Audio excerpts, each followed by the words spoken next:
Alors, bonjour à tous, bienvenue dans la vidéo. Aujourd'hui, vous avez peut-être reconnu ce que je suis en train de analyser. C'est du combat aérien F-22 contre Rafale. Une vidéo qui avait fait buzz à l'époque où vous voyez le Rafale prendre complètement l'avantage sur le F-22 dans du dogfight, dans du combat aérien rapproché. La thématique aujourd'hui, c'est le combat aérien, c'est mieux comprendre ce qui se passe à longue distance, à courte distance. Et est-ce que c'est vraiment révélateur de la vraie vie? Est-ce que ça nous permet vraiment de penser que le Rafale est meilleur que le F-22? Comme vous le savez, moi maintenant je conduis des bus aériens, ou sinon je fais des vidéos YouTube, je partage. Mais quand j'ai envie de me battre, je sors mon téléphone et là je fais du Raid Shadow Legends. Et là on fait du 3 contre 1 et je vais essayer de passer mon agressivité sur cet adversaire. Frappe aérienne, c'est un peu le même concept, hein. Ils sont mal les adversaires. Et Raid Shadow Legends, eh bien c'est un petit peu comme une flottille de chasse ou un escadron de combat. C'est plein de champions. Il y en a plus de 600 maintenant disponibles dans le jeu. Ils proviennent tous de factions uniques. Il va falloir affronter des adversaires. Et je vais vous présenter l'Hydre. L'Hydre, j'aime beaucoup parce que ça fait penser au côté omni-rôle d'un avion de chasse moderne. Un avion de chasse moderne, il peut faire de l'air air, de l'air-sol, tout ça. Et bien l'Hydre, vous avez différentes têtes. Si ce fait qu'exactement comme contre un avion de combat moderne, eh bien vous vous retrouvez dans un véritable casse-tête tactique. Il va falloir s'adapter en permanence et c'est ce qui rend ce jeu que vous pouvez avoir sur mobile, mais également sur PC, aussi captivant à mes yeux. C'est le fait que chaque combat est différent, ce n'est jamais la même chose. Vous pouvez également faire du PVP, du player versus player, il y a une arène pour ça. Moi personnellement, j'aime bien faire la partie un peu campagne, ça doit être mon petit côté pilote de chasse, on aime bien suivre la procédure. Et là vous pouvez voir la nouvelle crypte Guerre des factions pour le clan d'ombre. Tous les mois, vous avez une multitude de nouveautés. Là en janvier, avec notamment l'événement spécial Fusion, ça n'arrête pas. Et ce que je vous conseille, si vous voulez avancer dans Raid, c'est de cliquer sur les liens dans la description ou de scanner le QR code qu'on vous intègre ici, là, voilà, à l'écran. Et si vous êtes un nouveau joueur, vous allez recevoir un pack gratuit d'une valeur d'environ 30 $.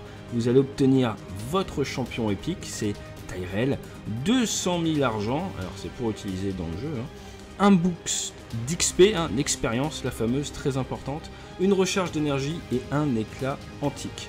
Et regardez ce champion cool que vous obtiendrez gratuitement. Vous trouverez vos récompenses ici pour les 30 prochains jours seulement. Vous pouvez me trouver dans le jeu sous le nom AT Chouette, c'est pas une blague. Et si vous êtes assez rapide, vous pouvez même venir rejoindre mon clan. Allez, c'est super simple, vous avez juste à cliquer sur le lien dans la description et je vous attends pour le jeu. Vous verrez, j'y suis souvent, surtout dans les transports. Raid Shadow Legends.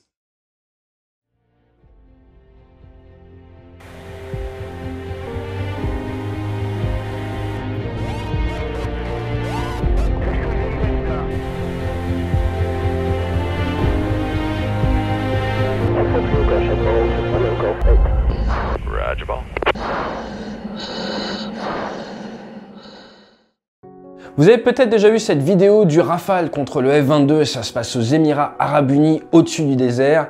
Et le Rafale de l'armée de l'air, il met un petit peu la misère, il faut être honnête, au F-22. Alors cette vidéo avait fait le buzz, c'est pas pour rien qu'elle avait fuité sur internet, mais si vous pensez comprendre ce qu'est le combat aérien grâce à cette vidéo, je vous invite à rester parce que nous allons essayer de comprendre les différents types de combat aérien là tout de suite. Alors il y a 3 grands types de combat aérien. Vous avez la CAP, Combat Air Patrol, où là votre objectif, c'est d'empêcher l'adversaire de rentrer sur un territoire, sur une zone, c'est de faire de la protection.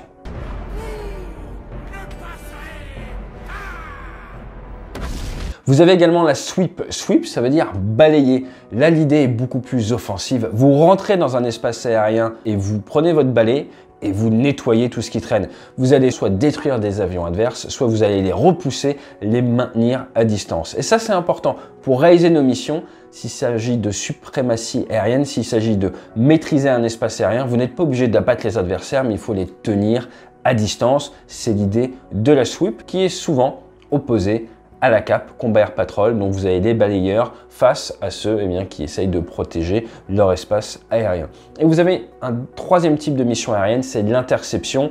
vous protégez une zone, quelque chose arrive, vous allez voir ce que c'est, vous êtes rarement en guerre totale à ce moment-là. Ce qui nous amène directement à comprendre les différents degrés en fait d'intensité dans la guerre aérienne. Vous avez des règles d'engagement. Ces règles d'engagement, elles vont dépendre de différentes choses. Elles vont dépendre, est-ce que vous êtes en temps de paix?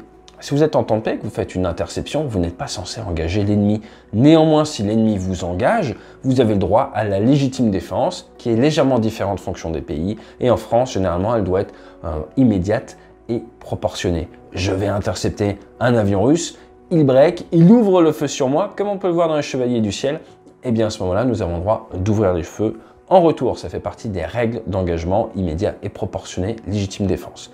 En temps de crise, c'est légèrement différent. En temps de crise, vous pouvez être autorisé à ouvrir le feu sur des adversaires classifiés comme hostiles. Sur des avions classifiés hostiles, ça veut dire quoi? Ça veut dire que vous savez de source sûre que ce sont des méchants. Mais en temps de crise, il y a également des avions civils ou des tierces nations. Donc vous ne pouvez pas tirer sur tout ce qui traîne. Il faut faire très attention dans la classification de manière à ne pas faire tout et n'importe quoi. Ce qui va nous différencier un petit peu de la guerre totale où vous pouvez vous retrouver dans des cas où tout ce qui vole est ennemi et vous avez beaucoup moins de travail en termes de règles d'engagement. Vous vous doutez bien que généralement on travaille en temps de paix ou en temps de crise. Maintenant, un petit coup d'œil à l'armement. Alors, l'armement, comment vous expliquer de manière simple l'armement utilisé par des avions de chasse modernes? Ce que je vous propose, c'est de regarder un petit peu un comparatif avec les jeux vidéo. Donc, si vous prenez le Météore. Le Météore, c'est le nouveau missile de MBDA, c'est utilisé en Europe, ça a une portée absolument extrêmement puissante. C'est ce qu'on pourrait dire le sniper. Quand vous vous rapprochez un petit peu, que vous êtes trop proche pour le sniper ou que c'est pas l'arme la plus adaptée, vous avez le fusil mitrailleur. Le fusil mitrailleur, bien ça va être le Fox-3 plus classique, ça va être le Mika, ça va être l'AIM 120, le fameux AMRAAM. Côté russe, on va être sur de l'A12 Hadder ou du PL12. Ce sont des missiles qui ont plusieurs dizaines de kilomètres de portée, qui ont leur propre petit radar qui s'allume. Et la différence avec le Météore, c'est la portée, tout simplement. Ensuite, quand on se rapproche encore plus, eh bien là, vous avez l'arme de poing. C'est le Fox-2, c'est le missile infrarouge. Le missile infrarouge, il vient détecter une source de chaleur et vient se guider dessus. Et c'est ce qui va lui permettre d'atteindre sa cible. Si votre moteur est éteint, si vous êtes sans vitesse, sans rien, qu'il n'y a aucune source de chaleur sur votre avion, il ne pourra pas vous voir. Donc le missile Fox-2, vous avez le Sidewinder. C'est le serpent à sonnette parce qu'il se déplace un petit peu comme un serpent.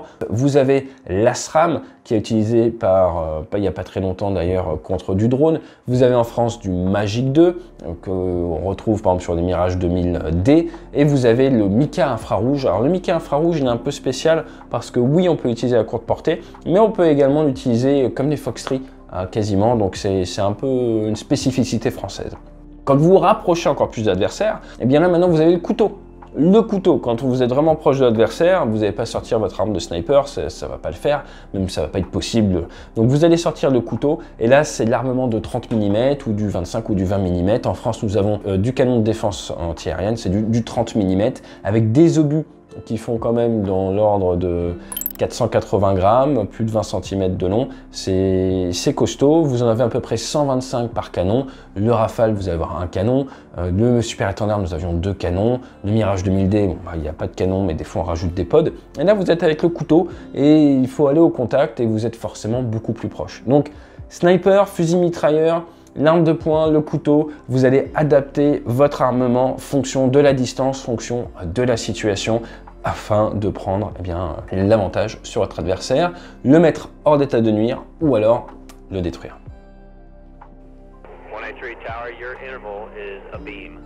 Au niveau de l'équipement, on va faire des petits parallèles et je vais essayer de vous expliquer les différents organes, les différents systèmes d'un avion et vous faire des parallèles avec l'armée de terre.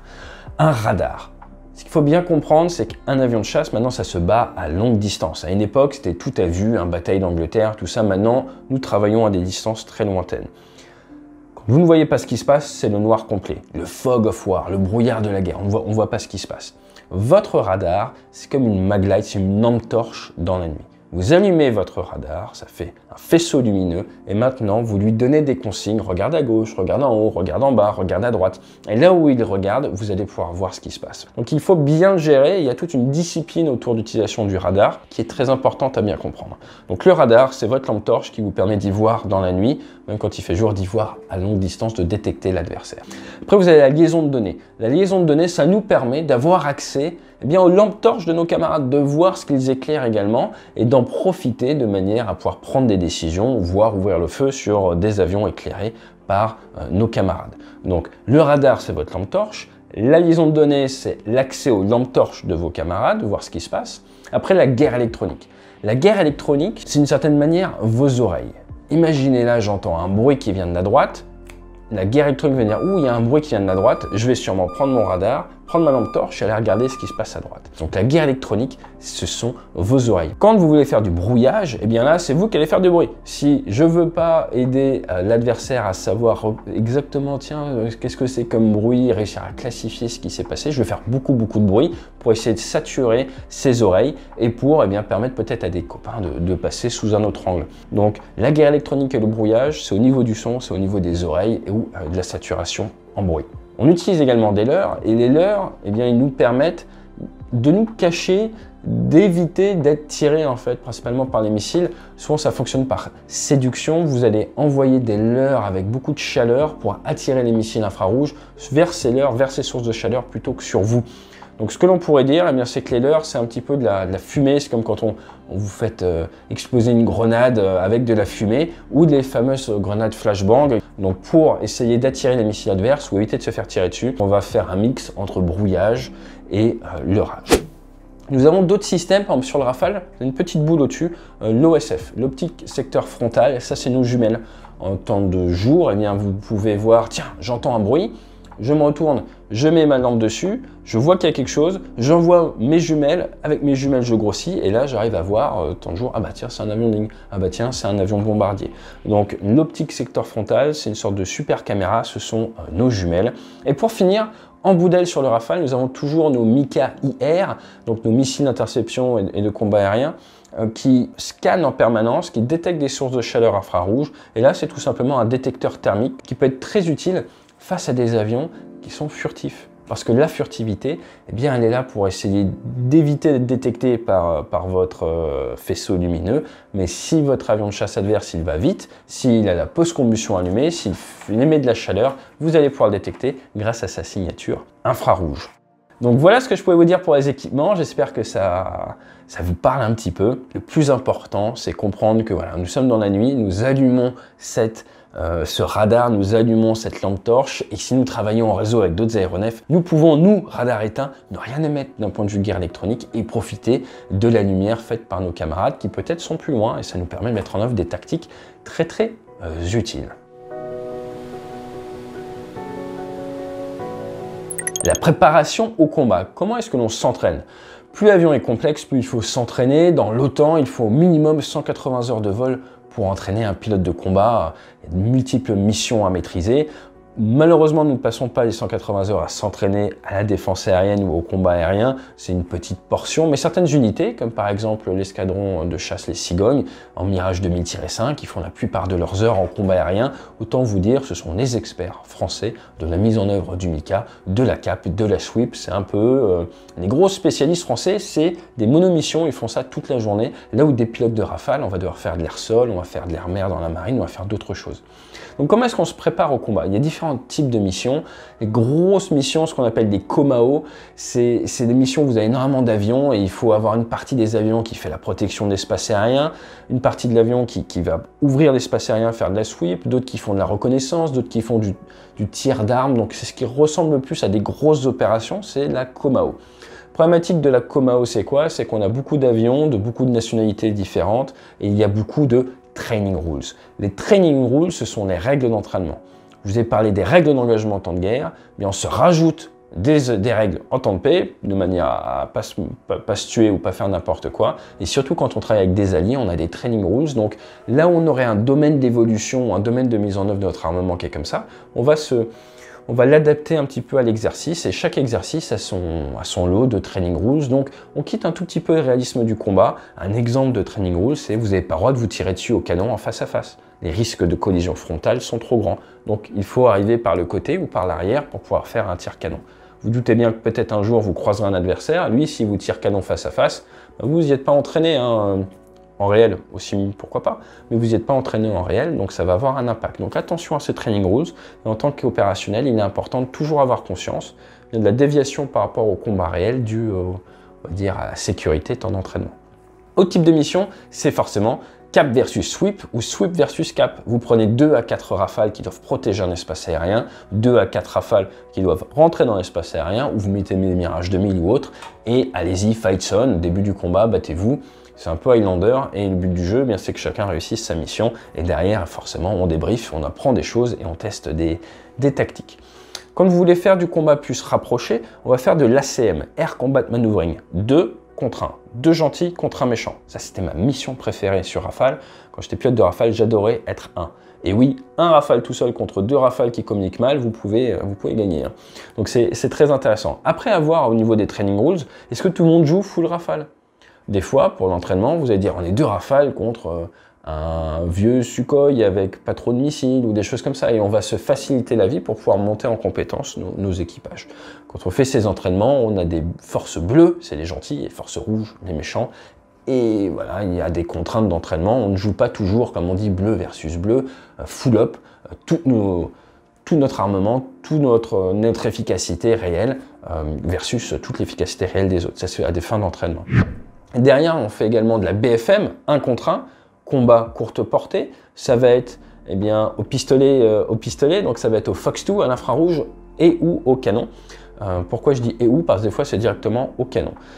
Quand vous vous battez par exemple un Rafale contre un Mirage 2000, un Rafale contre un Alpha Jet, un Rafale contre un F-22, ça s'appelle du DACT, comme je vous le disais en ouverture, c'est par ces Dissymetric Air Combat Training. Ces entraînements, et j'insiste vraiment dessus, pour être efficace, pour être rentable, vous avez des training rules, donc ce n'est pas exactement comme la vraie guerre. 174, Gossip Ball, 2.2, Echo 3.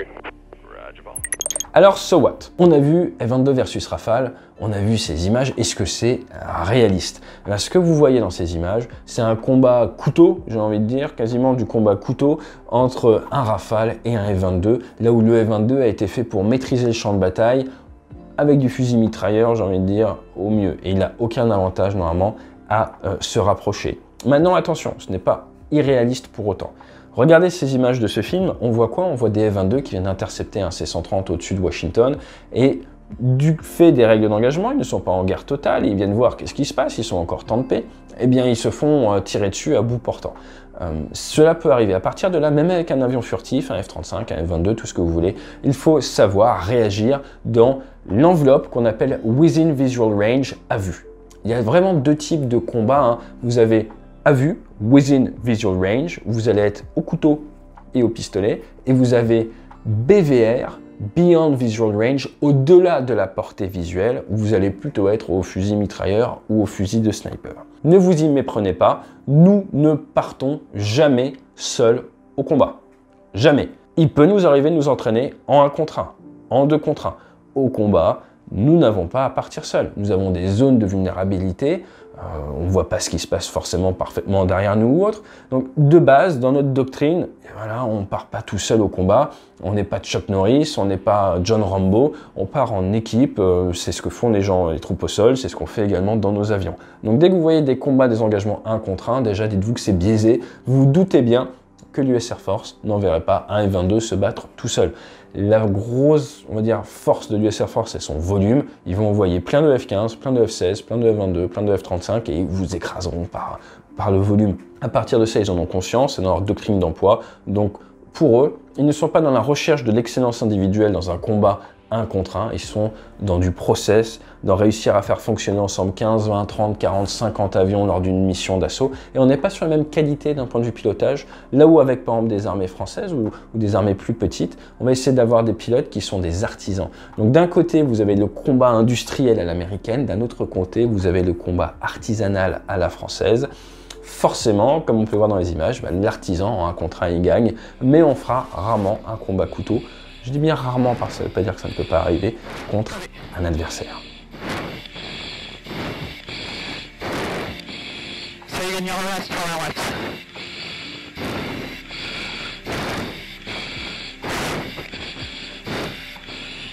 Donc au final, qu'est-ce que je voulais vous dire? Train as you fight. C'est quelque chose qu'on utilise beaucoup dans les forces armées, qu'on markete beaucoup. Qu'est-ce que ça veut dire? C'est-à-dire qu'il faut s'entraîner comme on se bat. Alors ça, c'est vrai. On aimerait bien pouvoir le faire, mais dans un monde où il faut également sauvegarder le matériel, sauvegarder les pilotes, sauvegarder les avions, ne pas faire n'importe quoi, on ne peut pas, par exemple, faire des passes canons face à face en réel. Et c'est là que le simulateur a toute son importance également.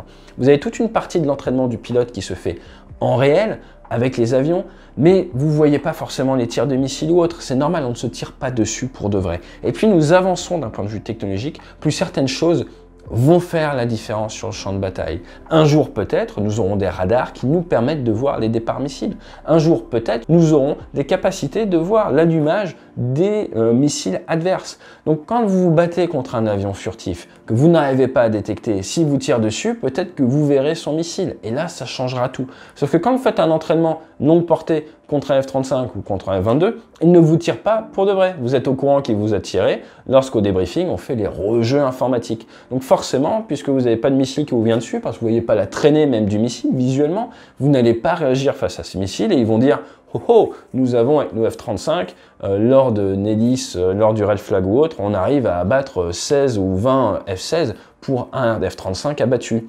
Posez-vous la question, est-ce que ça serait vraiment le cas si vos pilotes de F-16, vous voyez vraiment les missiles arriver, ou vous voyez les départs de missiles? Est-ce qu'ils ne réagiraient pas différemment? Et c'est là où il faut faire très attention dans le combat, dans le métier des armes. Il ne faut pas se laisser endormir par des pratiques d'entraînement. Jamais oublier qu'on est là pour se battre dans la vraie vie. Toujours essayer d'avoir un temps d'avance et essayer en permanence de se dire comment est-ce que l'on peut faire pour que notre entraînement soit le plus réaliste possible, ce qui est de plus en plus difficile avec l'évolution des technologies. Il faut mettre à jour régulièrement ses entraînements.